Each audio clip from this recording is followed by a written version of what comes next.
All right, let's talk about something that I think we can all relate to. Overthinking. It's that exhausting mental habit we all fall into. So, in the next few minutes, we're going to dive into why our brains get stuck in these crazy loops of worry and, more importantly, how to actually break free. You know exactly what I'm talking about, right? It's that feeling.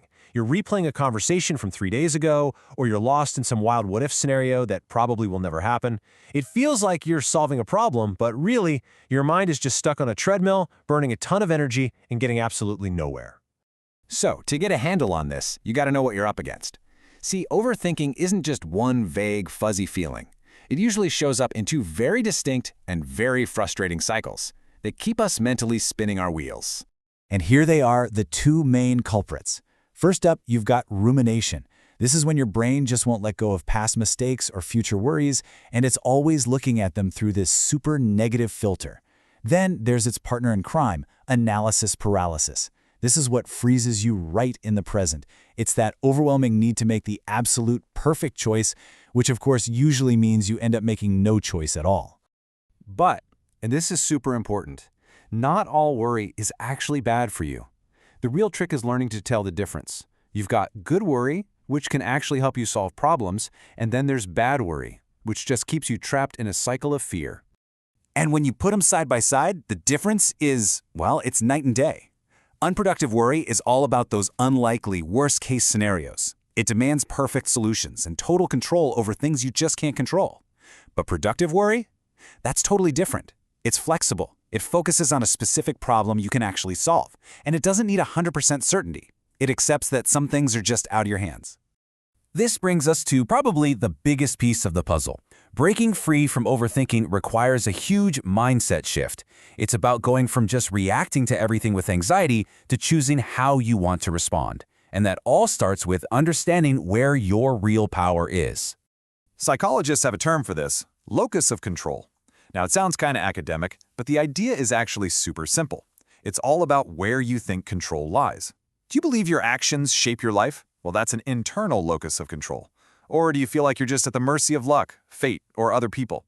That's an external one. The ancient Stoics, like Marcus Aurelius, were absolute masters of this concept. This quote, it's the whole ballgame.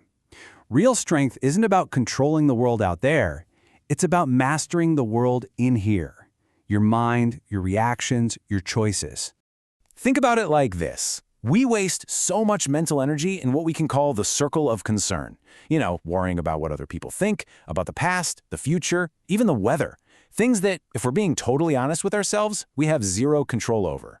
But this is where the magic happens. The circle of influence. This is your turf, your thoughts, your choices, your attitude, your effort. Shifting your focus from that outer circle of concern to this inner circle of influence is the single most powerful change you can make. It's all about putting your energy where it actually counts. Okay, enough theory. We get the problem, we get the mindset shift. Now let's get practical. Let's build your personal toolkit with 3 simple but seriously powerful techniques you can use to break that cycle of overthinking the second it starts. Okay, tool number 1 comes to us straight from cognitive behavioral therapy. And I'll admit, it sounds a little weird at first, but just stick with me here. It really, really works. It's called scheduling your worry time. And it's all about putting your anxiety in a box. So here's how you do it. You literally schedule a short appointment with your worries, say 15 minutes every day at 4 p.m. If a worry pops up anytime before that, you don't fight it. You just write it down and tell your brain, hey, I see you, but we'll deal with this at 4.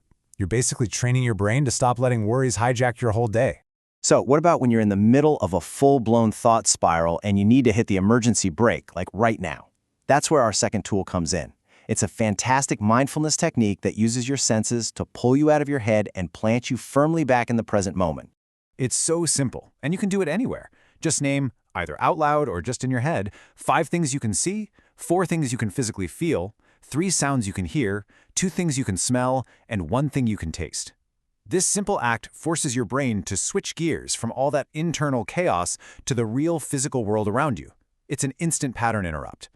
And our final tool is probably one of the fastest ways I know to calm your nervous system right down. It's a really simple breathing technique, and it's based on a cool physiological trick. Making your exhale longer than your inhale literally sends a signal to your brain that says, hey, we're safe, you can relax. All you have to do is breathe in for a count of 7, and then breathe out nice and slow for a count of 11. Now, if that feels a little long, no big deal. Try breathing in for 3 and out for 5. The exact numbers don't matter as much as the rhythm. Just a couple minutes of this can make a world of difference. So as we start to wrap this up, I want to leave you with one final big question. We spend so much of our lives thinking that we need to have all the answers, right? That having 100% certainty is the only way to feel safe. But what if that very belief is the fuel for all our overthinking? Think about it. What if real freedom isn't about finding all the answers, but about becoming comfortable with not needing them? Because practicing the acceptance of uncertainty, well, that's not weakness. That's the foundation of mental resilience. And honestly, it's the foundation of peace.